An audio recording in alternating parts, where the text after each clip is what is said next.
We're at a period of time in Earth's history that we're about to experience the most incredible changes ever.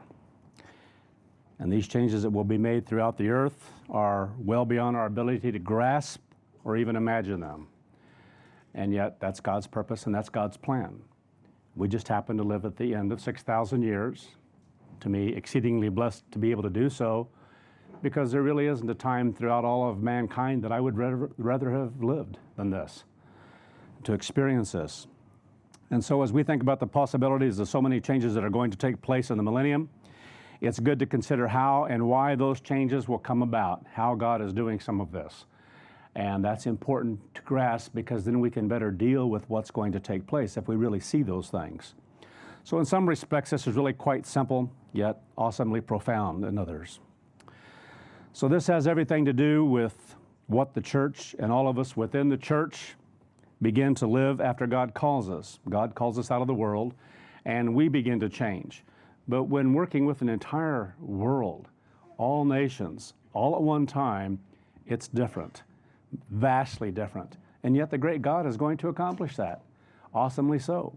His plan, His purpose is going to allow for, make possible the ability to have a great change from one period of time to another.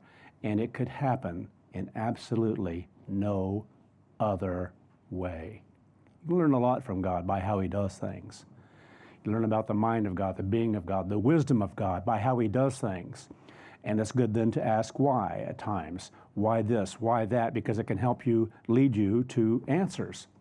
If we question, not to question God, but to question why certain things are the way they are, so that we can learn, so that we can understand, knowing full well that God does everything in absolute perfection, far beyond our ability to grasp.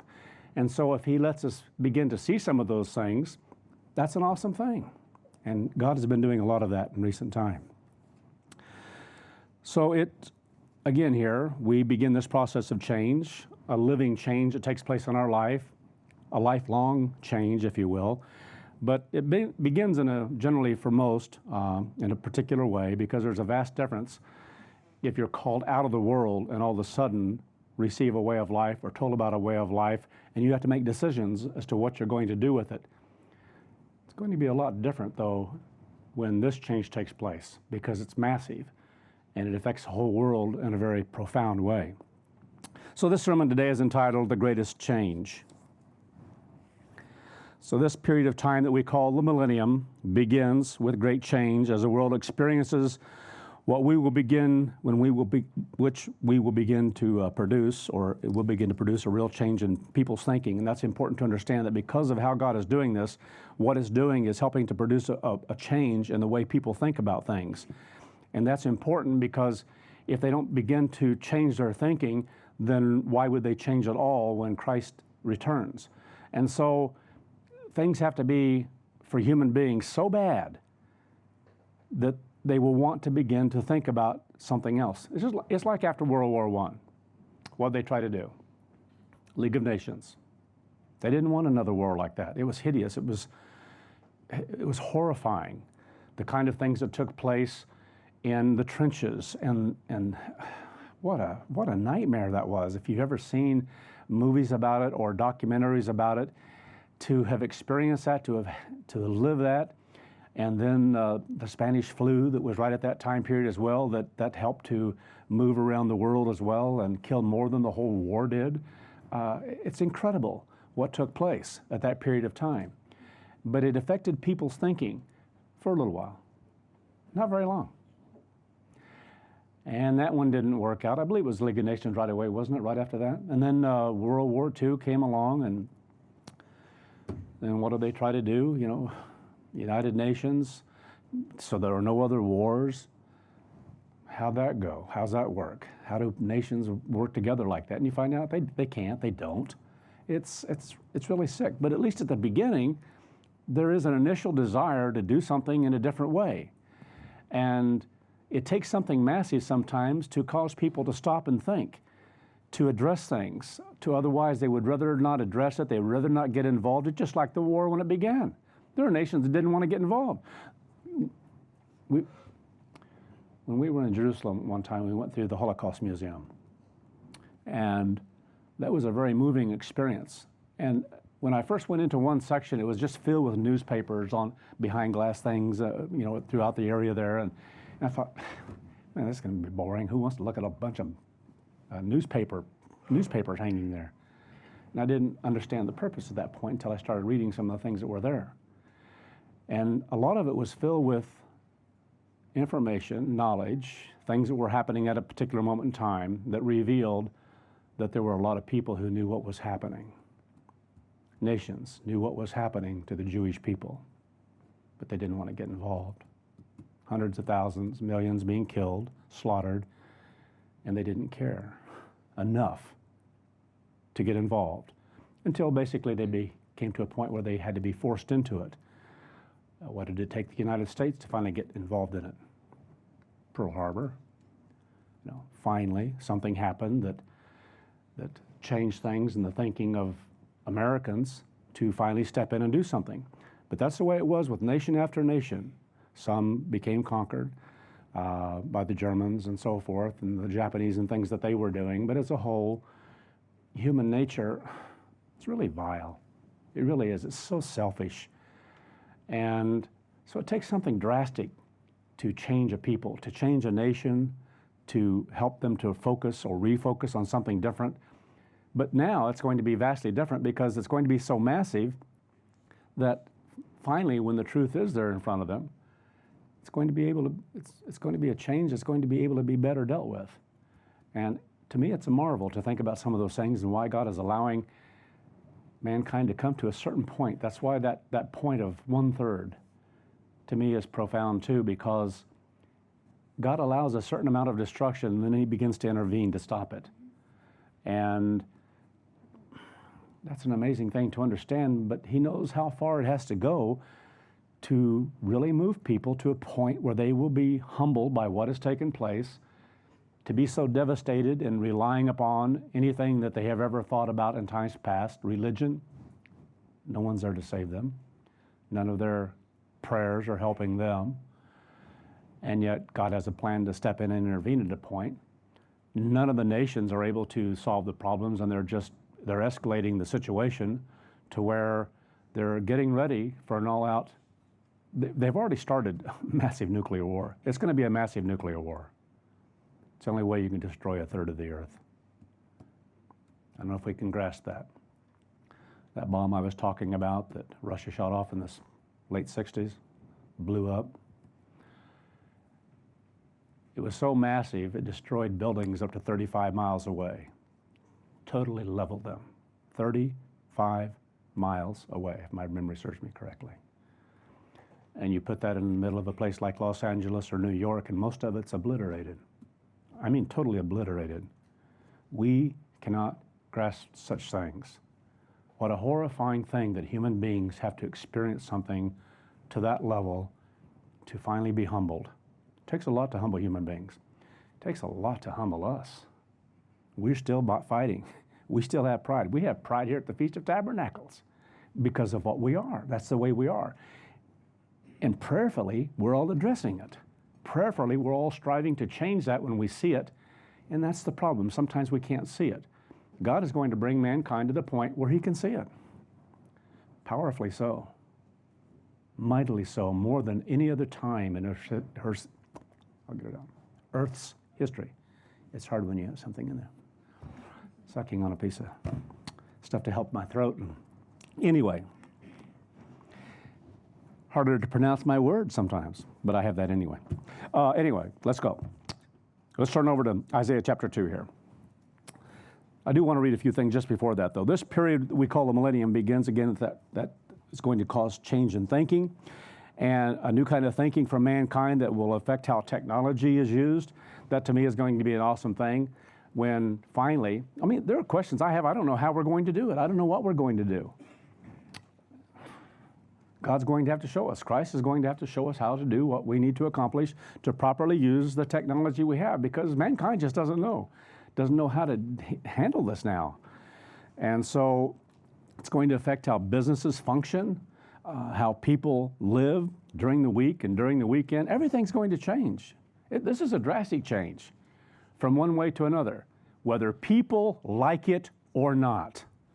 You know, human beings resist change. They do. Human beings do not like change. Books, I think of one in particular was really a good one. I won't mention it. But there are massive changes that take place in life, and changes in companies. Someone buys out a corporation and they come in with different changes, and people resist it. And people don't want things to change. And there are groups out here that go in and spend millions and millions and billions of dollars to lobbyists, because they don't want things to change. Oh, well, I take that back. They do. They want it to become better for them. But they don't want anything to move away from what they've become accustomed to. They would like to have more. Oh, yes. And that's what human beings are. We're really sick.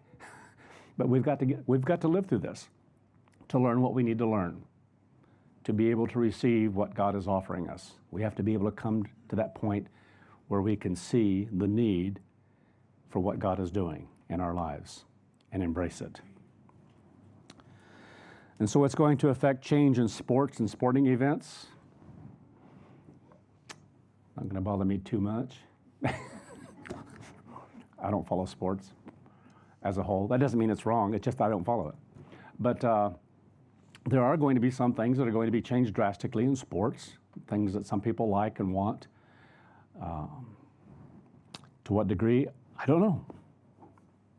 I don't have to worry about that. It's not my job. Probably will be now. Anyway. Change in advertising, incredible. Fashion, that's why sometimes I tell people we are the ones establishing the way it should be in God's church. It's not the world. You know, we're not to follow the way of the world. We don't need to, but within moderation. Entertainment, some people are going to have some whiplashes on that one, because that's going to change. That's going to change mightily. Education, it needs to change mightily. Housing, social media, the internet, and it goes on and on and on. And I so look forward to it. It's going to affect change in all facets of food industry. Going to be some big changes that need to be. So the list goes on and on. So it's a marvel that we're able to see the only way that such a change can come upon the world and why it's so needed. We're blessed. God's sharing that with us to understand. The world has no idea what's coming. Well, some know that there's going to be a war eventually. They know it's inevitable, that there is a third world. They know that there's going to be a time when nuclear weapons are going to be used, but people don't want to develop on that. They don't want to think about that, but there are governments, there are people who know that it's coming. And again, God is bringing about the only way that such a change can come upon carnal, selfish human beings. A change from man's way of doing things, man's government, mankind's government, I should say, because it includes men and women, of mankind's government, a total change, to God's government. So it starts talking about some of this in Isaiah 2, verse 1. The word of Isaiah, the son of Amos, what he saw concerning Judah and Jerusalem. Again, I love that word Jerusalem. It's a compound word meaning that it's founded by God, and the other word, peace. So again, it's the city of peace, but it's basically even more so something that God has founded. God established it. And it's something that comes from God. We as human beings ought to understand that, because we try to accomplish some kind of peace, whatever that is in our definition, like the United Nations, and it doesn't work. And we can't seem to learn from that, but you can't, even if you understood it, you can't get others to do it because they don't want to, whatever produces peace. But again, it comes from God. God is the founder of it. He's the one who establishes it. It only comes from his way of life, period. So to me, that's a beautiful word, Jerusalem. It means a lot. We shouldn't, it's something that should move us when we think about it, what God is bringing us. Now, it shall come to pass in the latter days. And so here's something, just as we talked about yesterday, 3,300 years after Adam and Eve were put on the earth, give or take, right in that area, that long. And now, much more is being given, though they didn't grasp it all, but they understood a certain aspect of it, that things are going to change in time. There's a Messiah coming, and there are going to be sweeping changes in time. Now, in most cases, they could only see in their geographical area. There wasn't this concept of something worldwide, but today, look what the world has become. So it'll come to pass in the latter days that the mountain of the Eternal's house shall be established, to be made firm on the top of the mountains. Whether they grasp that this had something to do with government, as to how much, we don't know, but we grasp that. God has given that to us to understand prophetically that the mountains have to do with governments, and it shows that God's is going to be established above all, in essence. That's what it's talking about here. The mountain of the Eternal's house shall be established on top of the mountains, and shall be exalted above the hills, and all nations shall flow into it. It's going to be enforced in that respect, because God's taking charge of government. Christ and the 144,000 are taking control of all government on the earth. There is not going to be the option of any nation having their own government.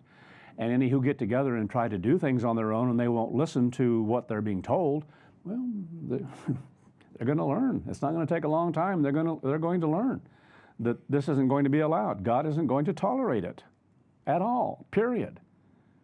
Whether human beings like it or not. That's what I marvel about in some of this. Sometimes it's like, well, I don't like that or whatever. And you think, who cares what you like? You're selfish. No wonder you don't like it. You want something else for yourself. So get wise. Anyway. That's why I think about the millennium and the great white throne. We've had this concept too much in times past that has even carried over into PKG at the beginning. And I believe most of that's gone now. This utopia kind of world in the millennium and the great white throne. It is not a utopian world. And a utopian world isn't real anyway. It's a fake. It's make-believe. It's this fuzzy, good feeling thing of how people are to. You see people who do movies like that, and you think, oh, this just makes me want to gag. You know, it's like they're just robotic and they have no feelings and anyway, no emotion, and there's just all this love and I love nature and oh, look at the butterfly. You know, I'm sorry. And the world isn't like that. Human beings aren't like that, and we're not meant to be like that. Many people shall come and say, come and let us go up to the mountain of the eternal, to the house of God, the God of Jacob. Now it doesn't say how many, but there are going to be many. Compared to now in the world, there aren't very many who care at all about hearing what God has to say, obviously. But in that world, it's going to be different. People are going to be sobered at the beginning especially, and listen. And there are going to be many who see something that they want to hear more about, and as they begin to learn. But I'll tell you what we need to understand is there are going to be a whole lot of people throughout the millennium who really don't want God's way of life. That may be hard for you to grasp and you to believe and you to latch onto. They'll conform. Many will conform. And there are going to be some who won't conform and they're going to resist it, and God's going to destroy them. During the millennium, there are going to be people who are going to just flat be destroyed because they don't want this. And God's not going to allow rebellion. He's not going to allow certain nations to have their own way for very long. If they don't want to come up and obey God and do what God says, He'll give them some time and He'll do some things to them in their own nations or on their own regions where they're living. And if they don't learn from that, then He says He's going to destroy them. Okay? So do we think that it's going to be this kind of utopia where everybody just walks around and just loves each other automatically? Not going to be. You know, human beings are human beings. People still aren't going to get along. They're still going to have arguments. They're still going to have disputes. That's not going to change. You know why I know that? Because we have it in God's church. Even with God's Spirit, we can have disputes. We can have arguments. We can get our feelings hurt. We can be jealous. We can be envious. We can get mad at someone. We can get upset. All those stupid things that human beings do because of selfishness, because of these little funny feelings we have of self and, you know, hope you understand what I'm saying.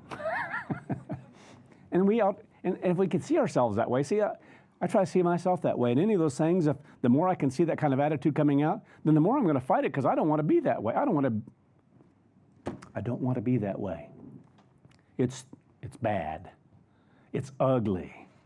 It stinks. And I don't want to be that way. So the more repulsed we are by that kind of thing, the more we're going to run away from it and strive to hold on to what God offers us. And so this concept, again, of the millennium, to understand we've got our work cut out for us. We really do. There's going to be a lot of work.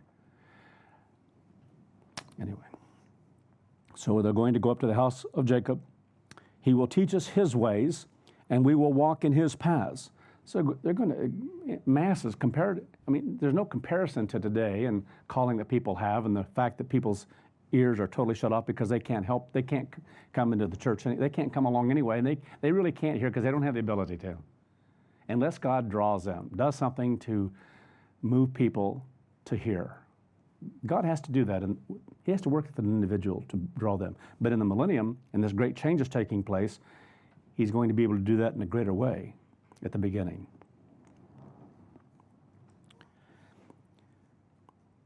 For out of Zion shall go forth the law and the word of the Eternal from Jerusalem. I so look forward to that in writing some of this. I don't know why, but this time around writing some of these things, it just drives the point home even more so, what this world is like and the change that has to take place and where we are in time. And all the lies and the deception that exists out there, to know that there's coming a time pretty soon here now that all that's going to be exposed for what it is. It's going to be exposed. It's so ugly. It really is. All the deceptions that are out there. I think of the word Jesus alone. Such a deception, and it's had a hold on God's church for a long, long time.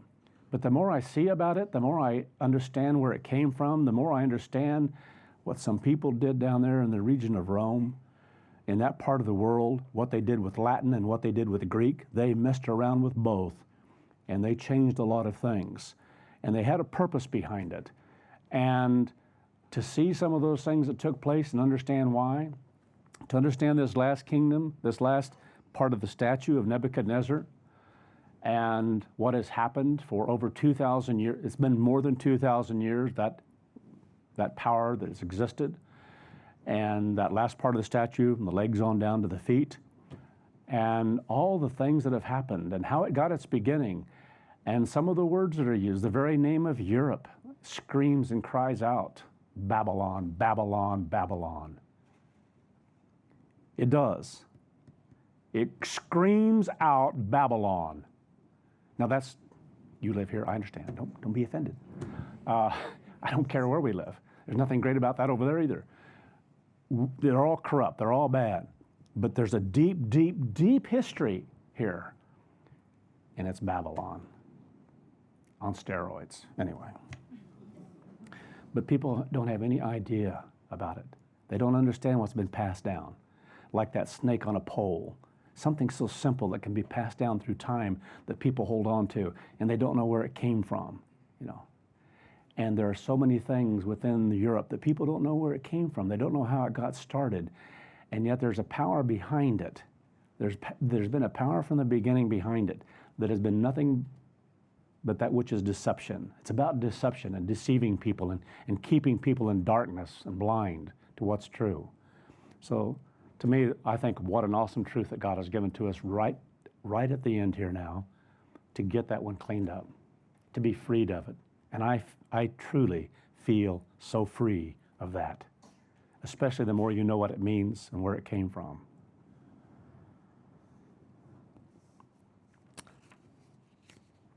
So again, we understand such a change in attitude and approach toward God does not come easily. It's a difficult thing. We go sometimes we're all different. I had to have a 4x4 smashed up the side of my head several times in a row within a few months' time to help me come to a point where I'd be of a humble enough spirit to hear what God was going to give to me later on. It was not a fun time. It was hard to go through.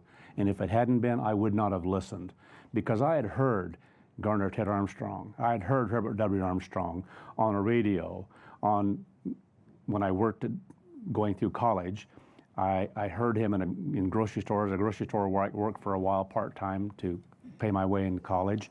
And anyway, I heard that. And then when I went to the laundromat, I don't know what you call it over here if you have such a thing ever. But anyway, it's where you can go and you have a washer and dryer, several of them in a place, and you put your money in. And anyway, you can go and do your own clothes. Plain Truth magazines all over the place.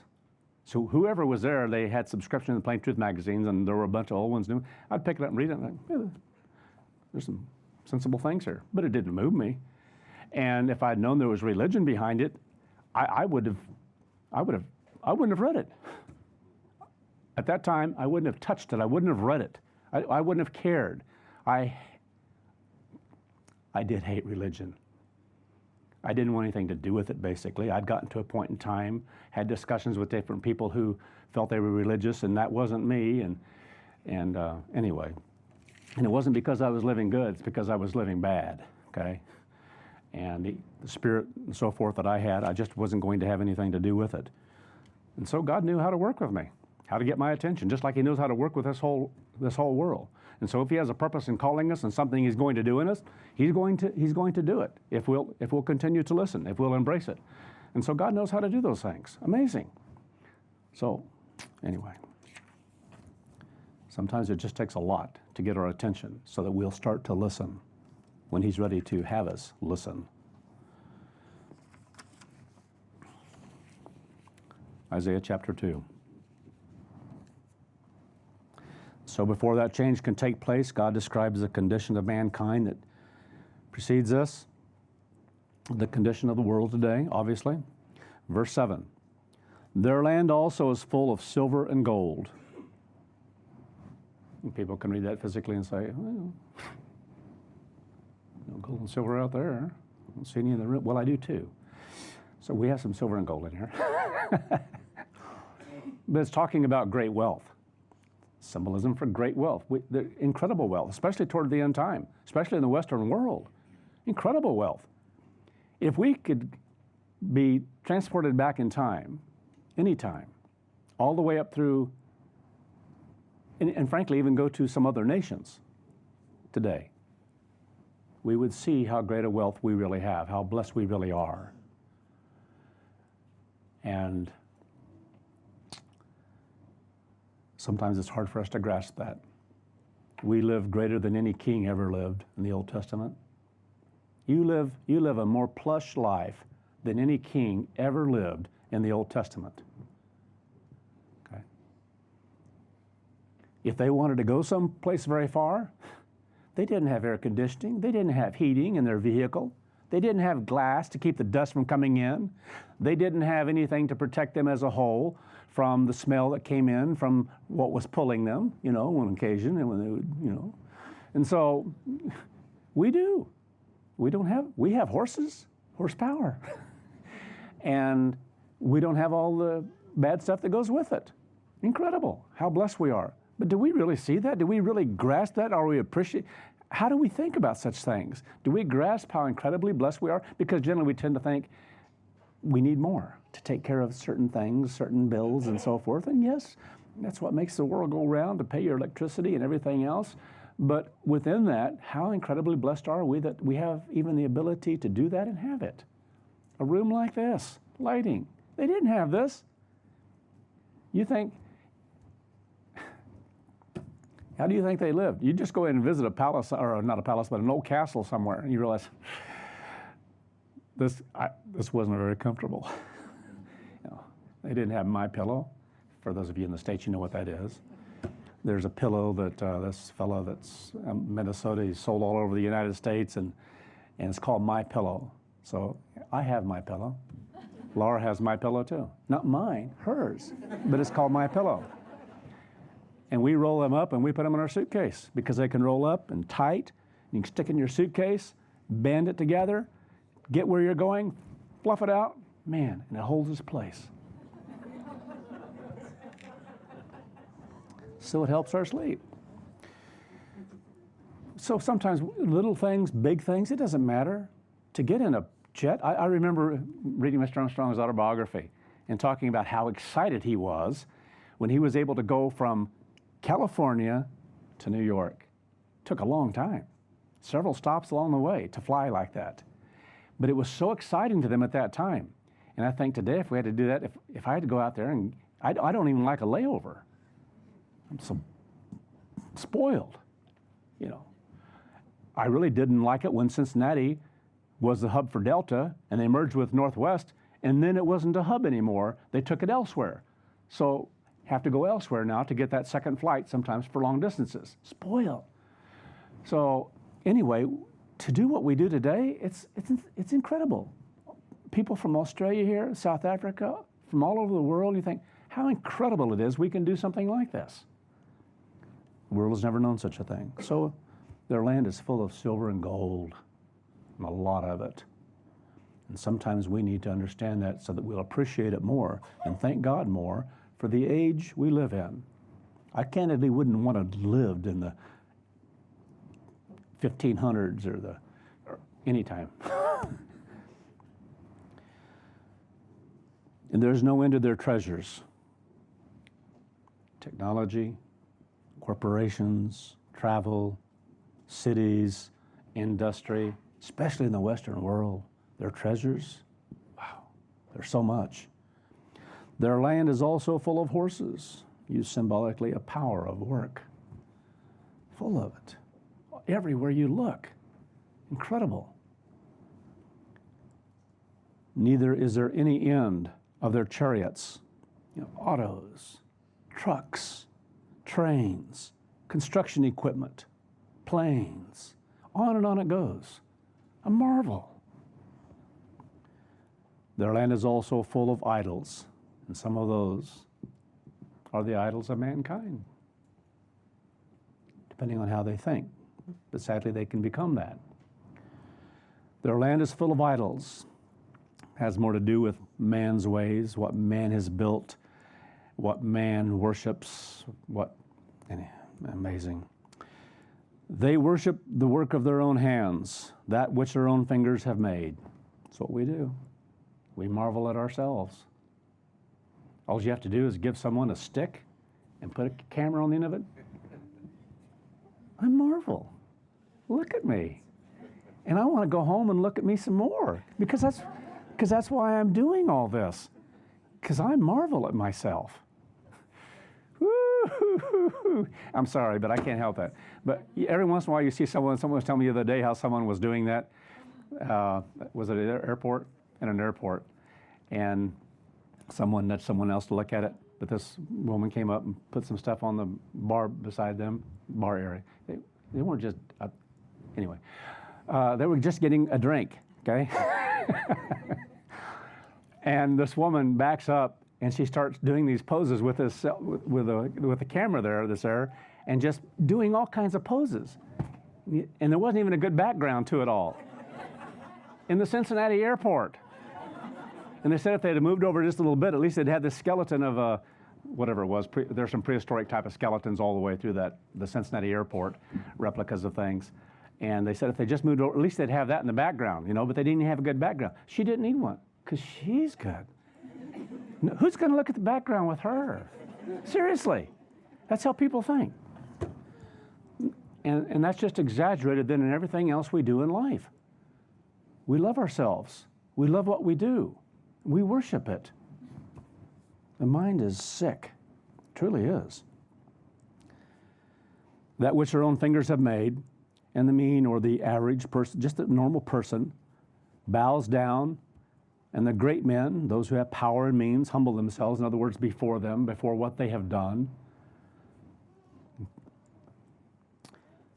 Therefore, do not forgive them, because they're not seeking repentance. They're just living at the height of their haughtiness and pride. and they will not listen to God. It doesn't matter what God does. That's why I love some of the things that God says in Scripture over and over again, some of the parables. You know, God sent some of his prophets, and how did they treat them?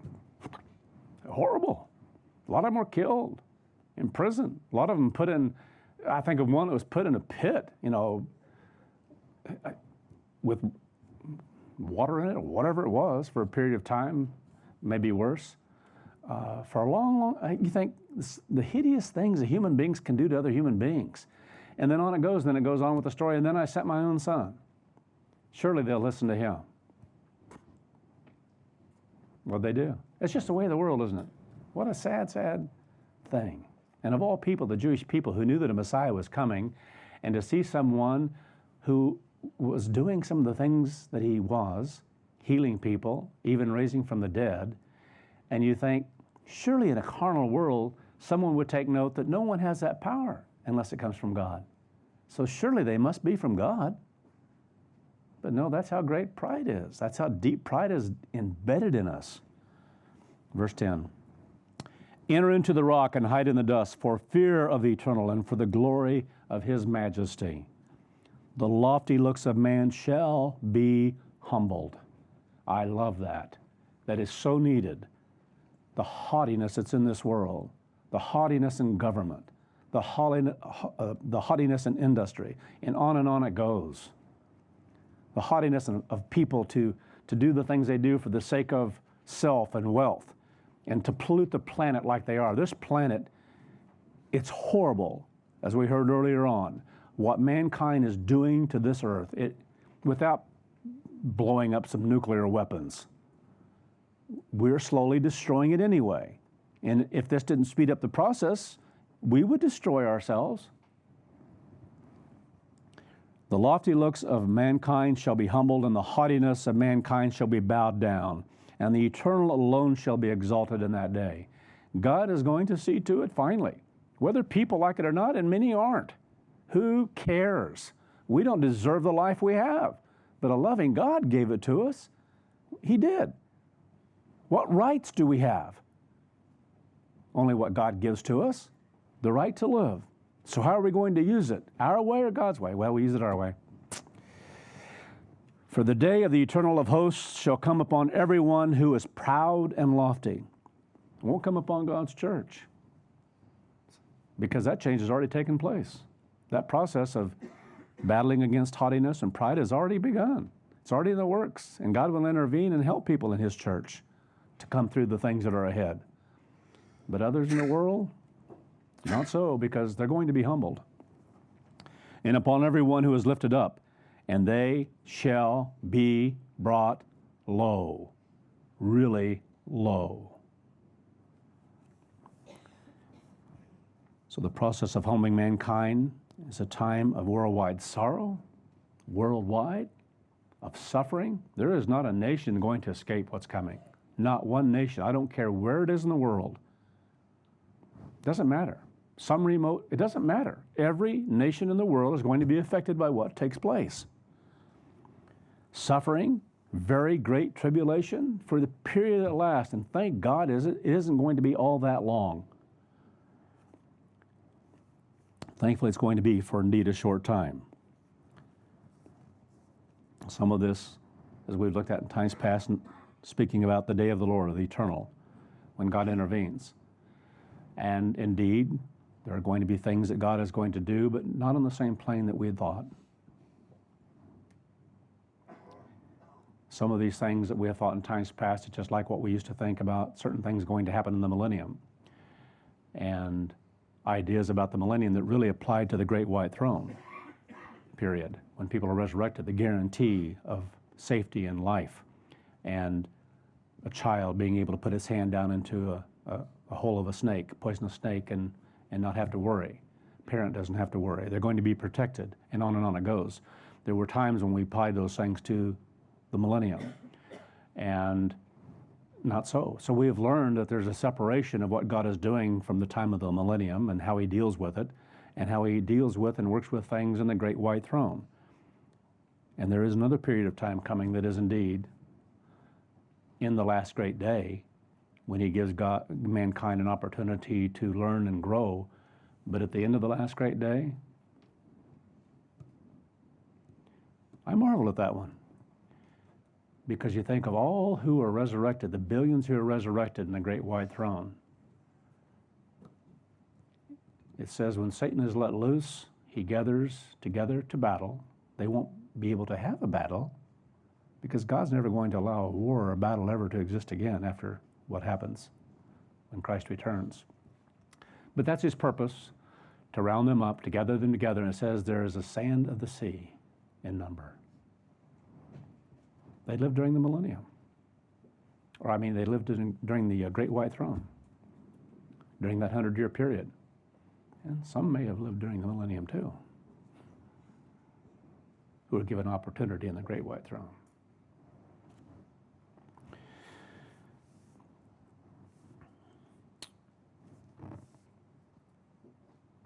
And so God has also made it clear that he is not revealing the length of time of this period, how long it'll last, and so we really don't know. And again, when I did the sermon, it was before writing some of the book, and so there are just some things we don't know that God hasn't fully shown. He's shown a lot of things leading up to this period of time and what is going to happen during the millennium, but I've made comment about this many, many a time that I know there has to be, and there is,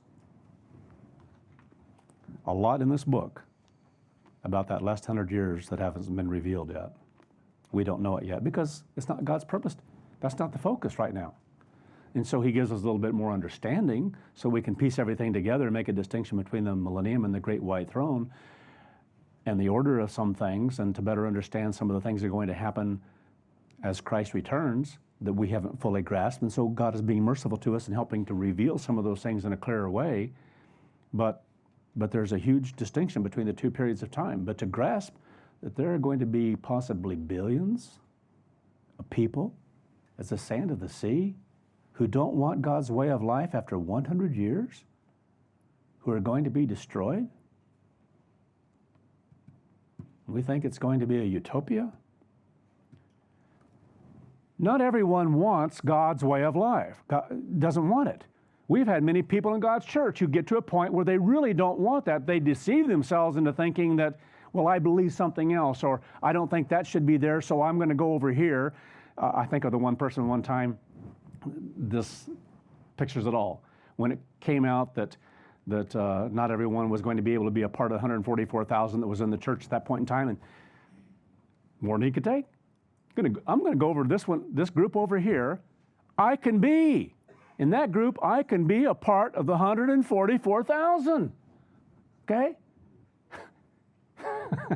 You think, how insane. You think, anyway. And so that's the way we are as human beings. So we've had a lot of people leave God's church over time. If a third of the angelic realm, who were spirit, composed of spirit, could turn against God, do you think carnal, already selfish human beings are all going to accept God when Christ returns? Do you think they're all going to choose God once they're resurrected? All those who have lived deep in Babylon, deep in a certain kind of religion or other kinds of religion, certain ideas that people have, do you think they're automatically going to embrace something that has been so deeply embedded in them all their life and all of a sudden say, oh yeah, I love those changes, I love that truth? They aren't. They're going to they don't want it. And so it will be as the sand of the sea, just like God said. So when we think it's going to be hunky-dory, peachy-keen, a utopia, it's not. God's going to enforce government, and he's going to enforce protection and so forth, but there are going to be people who are really bad, who don't want to change. And when Satan is let loose, and that deception goes out with the power that he has, that we do not grasp, to destroy, to destruction, to feeling this isn't fair, this isn't right, God isn't fair, I deserve something better, I deserve something else. Just like a great big vacuum cleaner to get them all together. Clean it all up, finally. And then when that's done, all that exists is Elohim and the angelic realm that's been faithful to God forever, how long? Billions of years. Awesome plan that God has. So I'm glad that God continues to help refine things and help us to have a better balance of things, to see things for what they are, to get rid of things that sometimes were just nonsensical. You know, this concept without thinking it through, of going up and tapping someone on the shoulder in the millennium and say, no, this is not the way. Here, this is the way, walk you in it. It's so unreal and so fake, so Protestant in thought. And that kind of a mind we have to get rid of because it's false, it's not true, it's not right, it's not sound. Isaiah 13, verse 6. It says, cry out as to wail, crying out in pain and agony. For the day of the eternal is at hand. It will come as a destruction from the Almighty. Therefore all hands will be feeble, weak. Everyone's heart will melt. So it's going to be an awesome, not an awesome, but an incredible time, I don't even know how to describe it.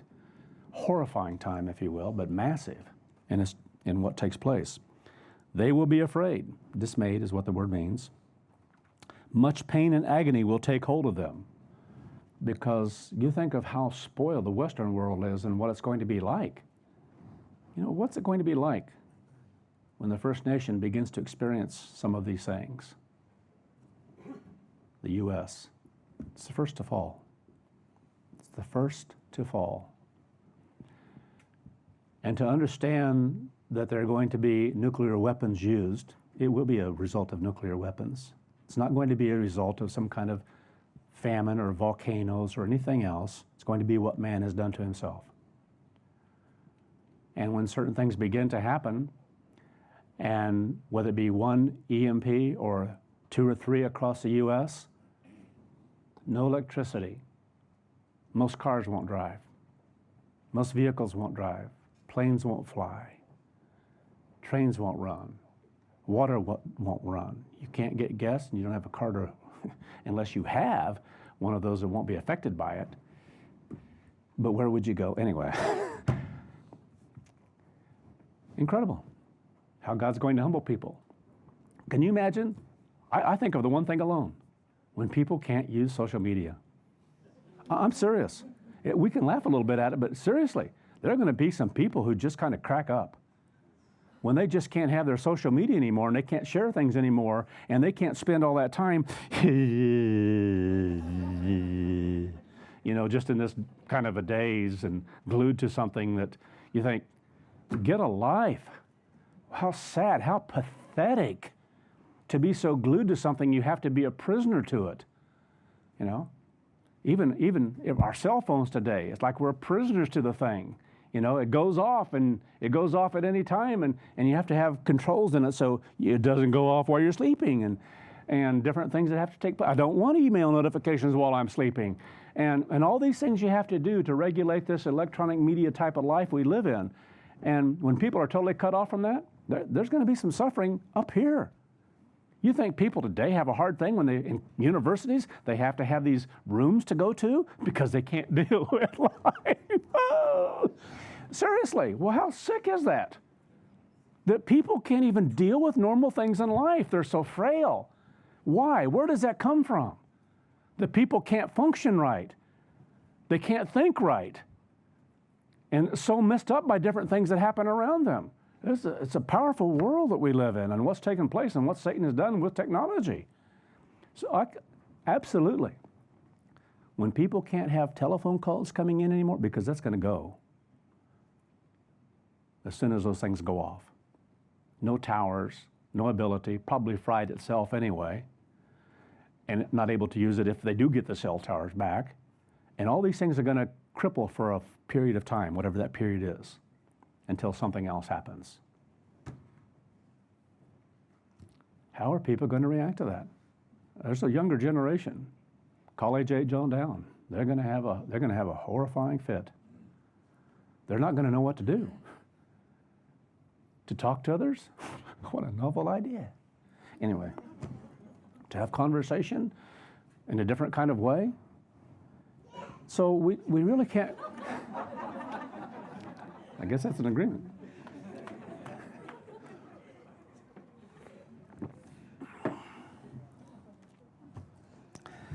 So it's incredible, the age we live in and how dependent the world has become to certain things and how much of a shock this is going to be when it takes place. No groceries to be had? There's nothing there. And how do you get back and forth? If you live a long way away, you can't take the train, you can't take the bus, you can't take the car. Unless you have one of these old ones with a solenoid and some of those things that might work, you know, the old spark plug and solenoid thing and whatever. Some of those may work, but most modern technology and everything. Cry out to wail. Well, they're going to be the first to wail. Some of them are going to be the first to wail the loudest because they just can't take it. What do? Can't go anywhere? I tell you what, to know fear to that level, the world has never experienced it. The world has never been so pampered and blessed with so much. And so when something like that happens and it all is gone, taken away, it's harder on the mind to deal with it. If you don't have it, people in third world countries that don't have it, it's not going to hurt them. It's not going to hurt their thinking. It doesn't affect their life too much. And they don't have supermarkets in a lot of places like that anyway. That isn't how they gather their food in a lot of places, how they go about it. They're going to do far better off than some in the Western world at that time for a period.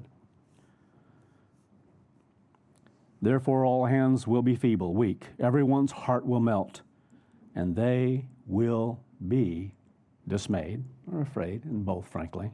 Much pain and agony will take hold of them. See, it's in here. A lot of pain and agony in here. If you can't deal with things in life right now on a social plane, and you have to have these safe rooms to go to, and all these animals now they're carrying on planes, and all these things that are taking place, how are you going to function when this happens? It's going to be hard. They will be in pain, discomfort. This is a word that means to writhe, twist, like twisting and moving in the way of someone maybe in labor, and it hurts, and you can't get comfortable, you can't get away from it, it's just there. And that's what this is going to be like, as it says, as a woman in childbirth. They will look aghast at one another. Their faces will be like flames, or the faces of flames is how the word is translated here for whatever that means, and I'm not sure. Behold, the day of the eternal does come, and it is cruel to endure with both fury and burning fierceness as it lays the land desolate. Well, again, to understand that most of this is what God just says, okay, let it be. Let it happen. It's going to happen eventually, but God's controlling the timing of it. Please understand that the world going into World War III is going to happen no matter what happens on earth. If God didn't intervene, God didn't do anything with timing, God just left hands off, there's going to be a third world war, and it would be cataclysmic, okay? It's coming. That's just the way, because of human beings. That's our nature. That's the way we are. But there is a being that God's going to allow at a specific moment in time to do what he does best, and that's like in the resurrections of the Roman Empire throughout time, and now the resurrection of Europe again one more time, and the rest of the world is going to be allowed in a speedy fashion, in a timely fashion, to do it then. And it's to speed up the process. It's to help create a control, if you will, so it's not out of control. In other words, God has the control of it, so that when 1/3 is gone, then he intervenes, timely, exactly. Everything's timed perfectly to exact days. We just don't know exactly what they are yet. We know some of them. We just don't know the year. And so again here, talking about these things that are going to come to pass, and the land's going to be desolate. Well, mankind is doing that to himself, but God is allowing it, and God is bringing it to a head for a purpose. He shall destroy its sinners out of it. For the stars of heaven and their constellations will not give their light. Well, why not? Because there are going to be nuclear weapons used. And there will be that which is, to whatever degree in different parts of the world, that begins to circle the earth, and just like a volcano does when it erupts and goes up in the atmosphere, and that haze stays up there. When Mount St. Helens went off, we lived in Houston, Texas at the time. We had ash, we had dust settle on vehicles all over the cars, everywhere there in the Houston, Texas area. That's a long way away. What about nuclear weapons that are going to cast things even higher into the atmosphere, because they are much higher, and how far they will carry and how long they will stay? It affects everything. It affects weather immediately. It affects temperatures immediately. Everything. And so when you can't see through the atmosphere because of those things, I'm just telling you realistic things.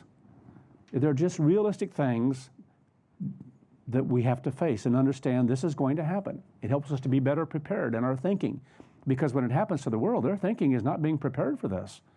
They're not thinking about it. Just like when the wars have always happened, World War II. People weren't prepared for it, but when it happens, they did it. They got involved. Then they got involved. This one is much, much different because of its power and because of the speed of things happening. And so the reality of ability to think about it or to deal with it up here is important. For the stars of heaven and their constellations will not give their light. Well, they're giving light, and they will never stop giving their light in that respect as far as this earth is concerned right now. But you can't see it. So they're not giving their light. It's not coming through. You can't see the moon like you did before. You're not going to be able to see the sun like you did before. Some light's going to come through in some areas more than others, but some areas are going to be darker than others just because of what's in the atmosphere and how it moves. The sun will be darkened in its rising, and the moon will not shine forth its light. I will punish the world for its evil. God is going, he could stop that Third World War. He could prevent it from happening. But a loving God is not going to do that, because this is something we have to understand with all of our being.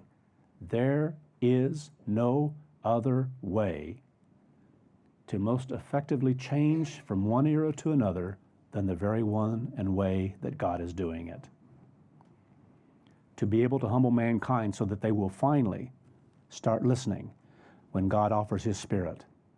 It's like the 4x4 up against the forehead. You have to be hit again and again and again sometimes to finally say, okay, I'm ready to listen. And when God pours out His Spirit, as He does that, and He's going to do on the earth, then people are going to be able to see things and understand things in a way that they never could before. They never had that opportunity yet. But you have to become humbled first to receive God. God can't work with pride and haughtiness. That's why we have to be humble first when we're called. We have to come to a point where we'll listen. And if we won't listen, then He can't work with us, no matter how we hear it, whether it be through a magazine, whether it be through a telecast, whether it be through whatever it might be.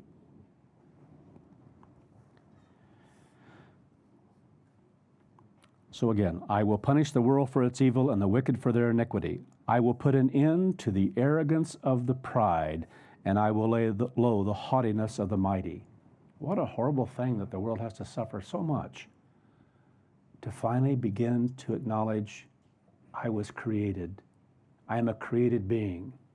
The great God of the universe has placed me here. He's given me every opportunity, every blessing of life just to experience a physical life. But He wants to give me more. You know, just the blessing of physical life, whatever life you live, depending on how you live it, if you live it well, if you live it right, you're exceedingly blessed. What an incredible thing that you had a moment in time. And if there was no more, could have been that way, but that's not the way God is. That's not God's purpose in His creation.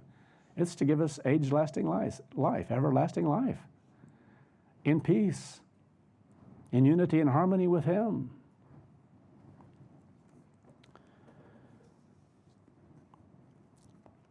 So again, incredible changes are going to take place, the greatest changes ever known by mankind, so that we can finally have real happiness, true ability to rejoice over things that are right and just and good, and not over the things that human beings tend to like and enjoy.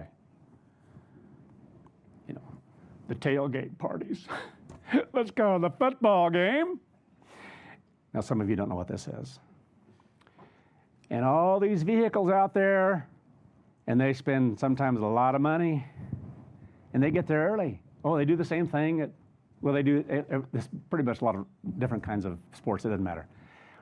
But it's party time. Isn't that way here? I mean, where were we? Eindhoven? When there was some kind of game over, I believe, or maybe it was in Rotterdam. on the way down here. And these people going around, the green, was it Ireland? I figure with all the green and the way they were talking with this English. Now, I'm not picking on the Irish. They just happened to be in Rotterdam at the time. And I want you to know they were partying. Young and old alike, it didn't matter the age. Some were, what is it, so many sheets under the wind, whatever it is, type of expression, meaning they were having fun, drunker than drunk can be, but they were having fun and obnoxious at times and obnoxious to some other people at times. And I'm not picking on the Irish, they just happen to be there. But it doesn't matter what teams they are, people have these huge parties. Incredible party. It's a time to party. Someone was talking to me the other day about hockey. I don't know how we got in that conversation, but anyway, somewhere I was, we were talking about hockey, and I remember living up in Pennsylvania for a time, and an individual invited me over to see the Sabres, and I think the Pittsburgh Penguins, is that right? Play a match one time, and they get pretty rowdy out there on the ice. They knock teeth out sometimes, and worse. A lot of shoving up against the walls, and the more people can fly up against the walls and be thrown up there against the glass, it's like, and so the more people like it, oh yeah, and others hate it if it happens, depending on who it is, and then fights break out in the audience. Now I was dumbfounded by that one. I had to fight against enjoying it a little bit too, but anyway. I thought, this is typical human nature. Look at this. Those fools are down there beating each other up. How dumb can that be, And so at different places around the audience, at different times throughout the match, there are people getting in balls and fights with each other. And beer is flowing well in there. They sell a lot of beer at that time. So anyway, the point being is, think about the way we are as human beings and the way we do things and how people party and rejoice in the things they rejoice in. It's going to have to change, isn't it? Because the attitude of people is going to change. They're going to realize that, no, there's a certain limit of drinks in a day or even an evening that a person can enjoy, and beyond that, you shouldn't do it. There are some things that just aren't good for the human body, let alone the human mind. They really aren't. There are just some things that aren't good for us as human beings. And they tend to loosen this blah, blah, blah thing too much. And people will say and do things that are really bad when they're free to do so. Because they might have had a measure of holding back to that point, but at that point in time, they just let it out. Who cares? They don't have any control of themselves. And they will say things and do things to others that are, and you think, in God's way of life in the church, you can't do that. So the world's going to change and be shown how to change in those things. So the same things we teach in the church will be obviously taught in the world later, but you know what? There are going to be people who do their own thing. They are. There are going to be people who just want to do their own thing.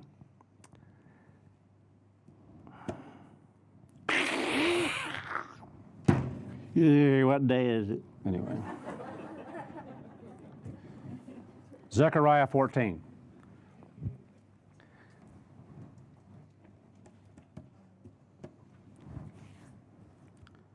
Thankfully, can you imagine the whole world finally being taught? Not that everyone's going to do it, no more than the church has ever always done it. There have always been problems and difficulties in God's church because of carnal human nature, and there will be in the millennium as well. But for the majority, the vast majority, to receive and accept and embrace God's way of life, the world is going to be so changed. And that's where the if you want to call it peer pressure, what people think, because they tend to think that way, they're going to be able to more easily conform now to something good because they're going to want to, because just like what happens in the body. But for the world to do that, that's going to be an awesome thing, because it's going to be a much more pleasant world, obviously. Much better world. Zechariah 14, verse 16. And it shall come to pass that everyone who is left of all the nations which came against Jerusalem shall even go up from year to year to worship the King, the Eternal of hosts, and keep the Feast of Tabernacles. Beautiful. So again here, talking about what's going to be, the truth is going to be out there, and nations are going to come up. In other words, all peoples around the world, they're going to begin to learn, and people are going to learn how to keep the Feast of Tabernacles, like we do, coming together around the world. Can't imagine that. Awesome. And it shall be that whoever will not come up of all the families of the earth unto Jerusalem to worship the King. Now doesn't mean the city itself, okay?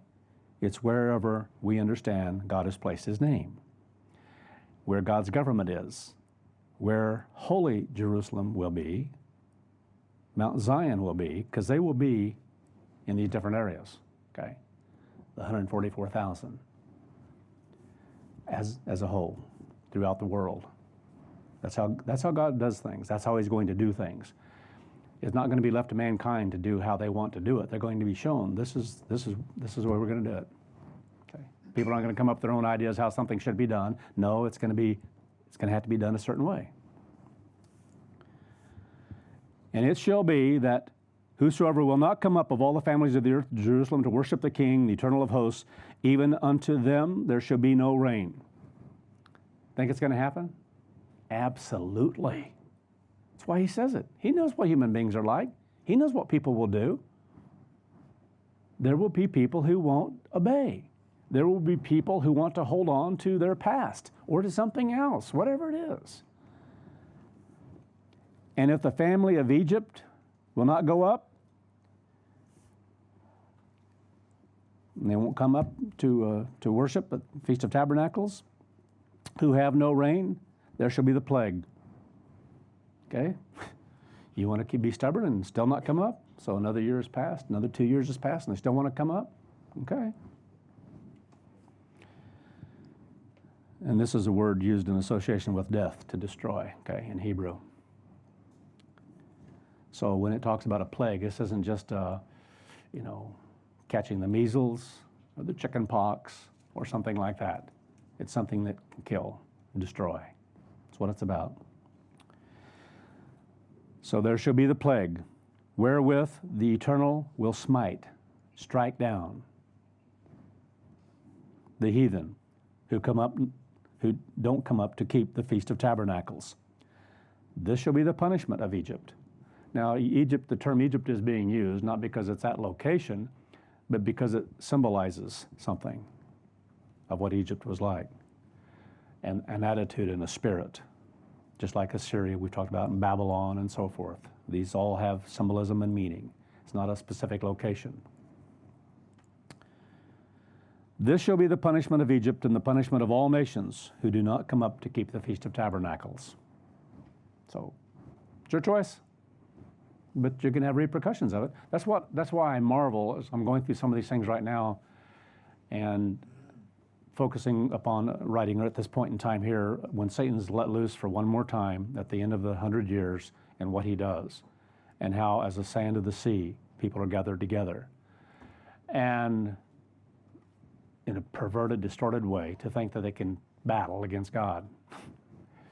You think that, anyway, but they've all been told through a period of time, if you don't choose God's way of life, what's going to be taught?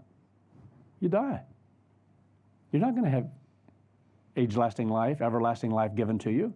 If you don't choose my way, then this is it. The second life, if that's all you want, then so be it. If you want your way so much. So they're going to have heard these things over and over again throughout the 100 years, and they're still going to do it. That's hard to grasp sometimes, the depth of the haughtiness and pride of human beings. What goes on in the mind that thinks that way? Well, you can't understand that because it's not sound. It's like psychologists trying to understand why people do dumb and stupid and weird and crazy and insane things. And, well, maybe it was when they were first born and they were given a bottle right away. They didn't have the proper love and affection and help of nurturing. I'm sorry, but there are dumb things like that out there in this world.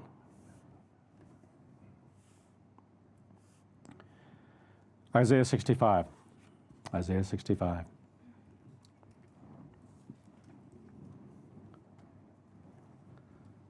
I want to read something that I put in my notes here.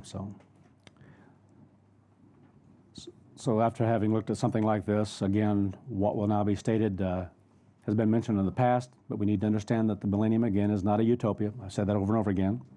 So we need to understand why.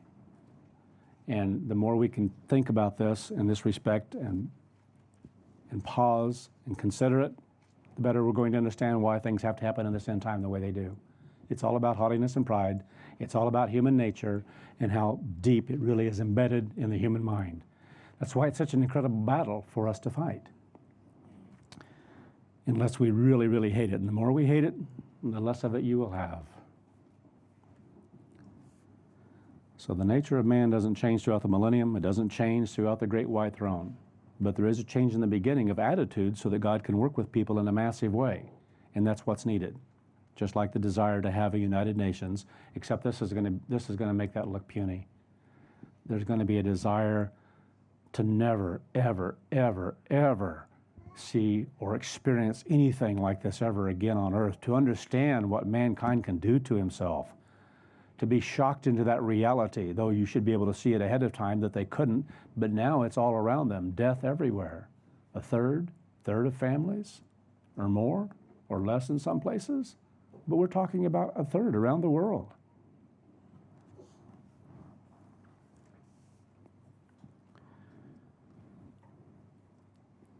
And so we have this period of time that, speaking of the Feast of Tabernacles that we're picturing here, and the last great day that follows, that are connected together, beautiful picture that God gives gives to us.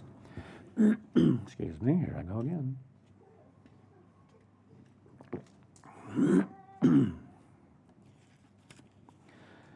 And so again, to grasp hold of what God's wanting to lead us to, He wants to give us peace. He wants to give us happiness. He wants to give us the ability to enjoy things in life around us in a right way.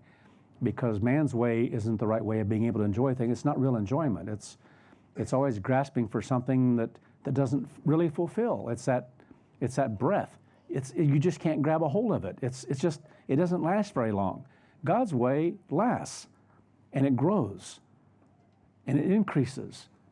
And what God builds, what God constructs, what we're able to be a part of, when it's in us, does the same thing. And so things are fulfilling. They're genuine and they're true. Not like the world, where it is like always wanting something more. Like I mentioned about the roller coaster. Give me a bigger one, a faster one, whatever it might be in life. And that's the way we are. But in God's world, in God's way, we learn to be deeply happy and satisfied and thankful for everything we have. And we rejoice in what God is doing and our part in it. Totally opposite from each other. Isaiah 65 and verse 17. For behold, I create new heavens and a new earth, and the former shall not be remembered nor come into mind. So again, what an incredible thing. That which is in the past, getting so far away from it that it begins to leave our thinking. It doesn't affect our lives anymore. It doesn't hurt us because of what God has given to us. And the farther we go into that plan, the more awesome it becomes. I couldn't help thinking about that first sermon, about everything that's out there, about what Mr. Armstrong wrote. It's all there for a purpose. There are things we cannot comprehend and grasp about God's plan and how we're going to work in the family of God, in Elohim. Billions in Elohim. And what God will do then. It's all out there for a purpose and for a reason. So, hasn't been shown to us fully what that is by any measure, and it's going to be far above and beyond anything we could ever think of. But rewarding, awesome. More than we can grasp, yes. For I create new heavens and a new earth, and the former shall not be remembered nor come into mind. But be glad and rejoice forever in that which I create. And so we're just at the beginning of creation. We are ourselves a part of that creation, the most important part of that creation, because it goes on in us right now. It's ongoing right now in us. I marvel at how God created and made Adam and Eve in that one day, and then us, He's molding and fashioning in us. He molded and fashioned and brought together physical elements to create a living, breathing being. And then he takes us and works with us 10, 20, 30, 40, 50, 100 years, whatever it is, to mold and fashion within us on a continuing, ongoing basis, a different mind, a transformation in the way we think. It's a creation, something he's molding and fashioning on a spirit realm, not on a physical realm. Adam and Eve were created on a physical realm, in a physical plane, and did it one day, in a part of a day. Us takes a long time. So to understand that that's what God is doing with each one of us, molding and fashioning in a creative spirit way, when he created the angelic beings, right away. It wasn't done over long periods of time, it's just right away. We're different. We're a part of Elohim. And what he's doing in us is a marvel beyond our ability to really grasp and comprehend it. But we should strive to marvel and grasp a whole part of it as much as we can. And to grasp that part, we are an ongoing creation of God. Awesome. His creation never stopped in the beginning. And this is the most important part of all of the creation of God, us, and those who have gone before us, and those who will come after us, who will become a part of that God family. Incredible what God is doing. Personally involved in doing it. He has to do it. We can't understand that kind of power and might and being. And then to think we want our own way, and that he doesn't know what's best for us. He doesn't know what it makes us the most fulfilled and happiest that we can be, to be able to rejoice. And what incredible deception of the human carnality, the human mind. So be glad and rejoice in that which I create. Behold, I create Jerusalem. He's the foundation of it. He's the founder of it, of peace. And to have peace, I love peace. I don't like it when drama pops up because it's the opposite of peace. I've learned to hate it. You know where I learned to hate it the most? My 3 years hiatus. I never knew men could have so much drama in a confined location. And the confinement brought it out even more. I truly learned to hate and loathe the drama while I was there, more than I could probably any other way. And so I've been able to give sermons on it in a way that I probably could not do in any other way. And I've learned to love peace even more so. Amazing what you can go through in life to have things embedded in your mind in a greater way that you don't think about and don't grasp sometimes, and then later on we're able to look back and think, now I understand, I see even more clearly. Grown men who ought to know better, who have no comprehension of how to get along. Well, that shouldn't be a surprise there, should it? But that just accentuates it. It makes it clearer. And it was every day. That's why I was so glad we could go out to the carpool, get a vehicle, a truck, or whatever it was, and go out to a place by a river where we worked. We had some houses out there we worked on. I was in worked in the carpenter area. So we had houses out there we'd work on, remodeling and so forth, and I loved it because it got away from all the drama. Truly, it was peace to be away from all that. And the only time I experienced drama out there is one of the guys, if they got to a point where it was starting to get to them or something happened to them, where they brought some drama with them from the camp. And then, look out, you just keep your distance. And anyway, listen to the country music that I had more of a diet of than I have in my whole life. Because there was one guy on the crew that he loved country music. And it was but I heard more country music, but anyway. I create Jerusalem a rejoicing and her people a joy. That's why it's such a joy when God's church doesn't have drama. For me, it's a joy. I rejoice in that. I think of Mr. Armstrong, and I understand that more deeply now in what he was saying that I didn't really grasp to the depth I do today of what he used to say at the Feast of Tabernacles, when he would quote some of those scriptures and talk about the oil that would come down Aaron's, down his beard, even when he talked about anointing. and how good it is for brethren basically to dwell together in peace, and the harmony and things he talked about, and unity that is such a beautiful thing when God's people live that way. But there's something beautiful about that when there's that peace and harmony that exists. And he would talk about those things. I think every feast, whenever we saw him, it's like hearing him and seeing him talk about some of those things. But it meant a lot to him, and you could tell that. And so it does. You get a particular vision of something, of what God's doing, and you see how human beings resist that. And I today, especially in God's church, I didn't realize the battles he had within the ministry. My thought was, they're all faithful. They're all doing what he desires, and this is a great church, and God's church is a great church for those who are yielding to God. But the portion that isn't is not so great, And we've seen that then through time. We've seen the battles, the shaking, the earthquake type things, spiritually. So again, here to marvel at that, of what a beautiful thing it is when people have nothing against each other. How long can you live that way? Because even when we're close together, there have already things happen at this feast. I'm not going to talk about it. The scheme of things are not that great, but they happen. People have certain bump in here and there, and a certain conflict, a little level or whatever it might be, and sometimes we just don't catch it quickly enough. And things that happen where people get upset about certain things, whatever it might be, and it's happened. It hasn't happened to any of you, or you haven't heard of any of it. You are a unique cookie. Anyway, no laughter. What's he talking about? Anyway, and if you don't know, then maybe that's a blessing too. I don't know. But things don't escape me. I pick them up quite rapidly for a purpose and for a reason. But again, we have them. It exists in our life. It's our battle.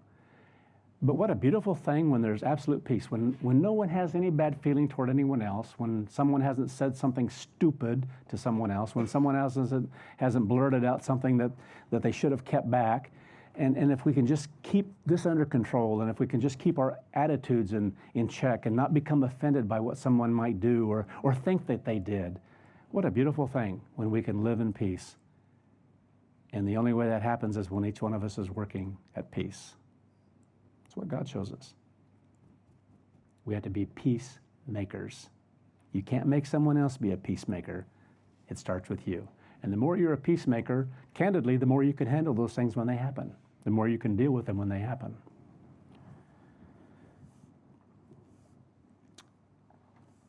And I will rejoice in Jerusalem in the joy of my people, and the voice of weeping shall no more be heard in her, nor the voice of crying. To me, that's the worst sometimes when things happen, when things flare up, when drama gets to a point where it hurts people so much that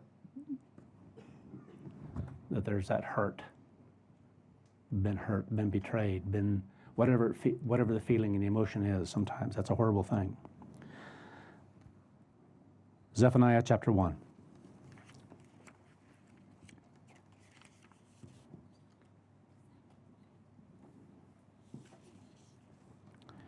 Verse 14, the great day of the eternal is near, it is near, and mightily it is swiftly moving closer.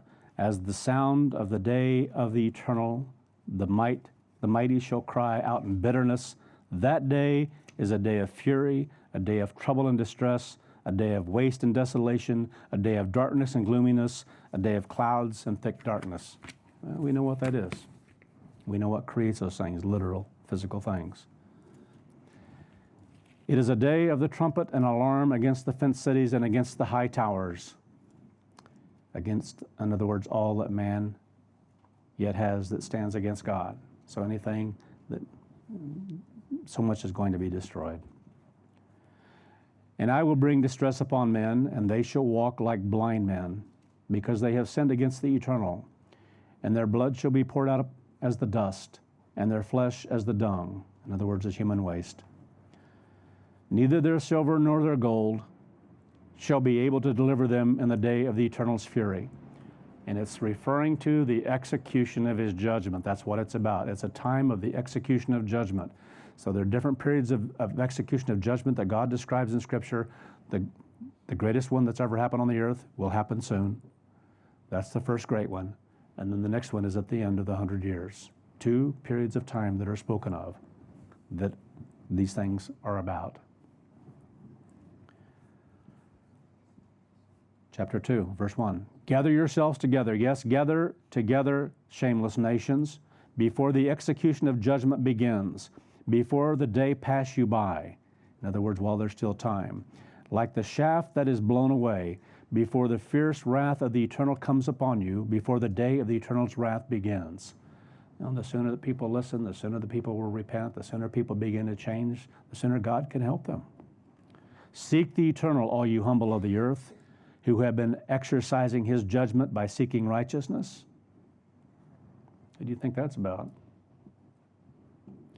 Seek the eternal, all you humble of the earth, who have been exercising his judgment by seeking righteousness. Seeking to do it God's way. It's only the church. And by seeking humility, only the church. It may be you will be hidden in the day of the eternal's fury. So it's a matter of our relationship with God and how real these things are to us and our relationship with him that we cry out, yes, I want to continue on. I want to experience a new age. Okay. I understand the value of being able to go on into a new age. At least I'm striving to, what you're offering. And I want to be a part of it. And you ask God for that. I want this. I love what you're showing us, a new age, a new world. Strengthen me in the power of your Spirit. Help me to conquer and overcome self and selfishness. It's about us. And that's why it says it this way, because none of us are owed going into a new age. And just as there will be people who wouldn't be here next year if we have another feast like this, because there will be people who aren't here. Every year I've been in God's church, it has been that way, and it will not change. See, I can say that knowing with all my being that's true. You know why? Just as I know what the millennium is going to be like, and like the great white throne, and that there are going to be people like the sand of the sea, billions who will not accept God after all that time. How unthinkable is that? But it's true, and it's real, and we should understand that because of carnal, selfish, sick, perverted human nature. It's an evil that God cannot have around. An evil that God cannot continue to allow to live on. So we have to fight this fight. And so just as there won't be some at the feast, there will be some who don't come through this. That's between you and your God. God doesn't know us that. He doesn't know one of us what is in front of us. And so if you want it, you've got to embrace it. You've got to cry out to God for it. And you've got to fight your carnal nature now more than you ever have. We are down to the wire, okay? You have got to fight as you have never fought. This is not a time to let down. This is not a time to give up. On the contrary, this is a time to fight your nature more than you've ever fought it. Because there's still selfishness in this body. Too much. And that's what we have to nip in the bud, and that's why we have to cry out to God to help it. And don't look around and say, well, yeah, I know that person. Look at self. Each one of us has to look at this and fight against that. So again, what an awesome thing to understand the kind of change that's going to come. I'm not going to take time to go through the rest of these verses here that we have, but there are some incredible changes coming, and we have the opportunity to be a part, to share in it, to see what God is doing, why he's done it, and to be a part of helping to set this world right, to be the foundation of it. We can't grasp, you really can't grasp what it will be like for you to be on the other side of this, in the church of God, to live on into a new age and be one of those that were a part of a remnant.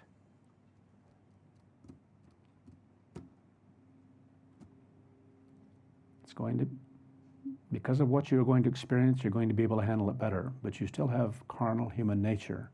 And even then, you have to be careful that it doesn't go to your head, because there will be many who want to elevate you. And you can't allow that to happen, because they're going to be so dumbfounded in who you are. You are one of those. You experience that. You have to be careful, don't you? So be thankful for what God's offering you. Embrace it with all of your being and fight for it.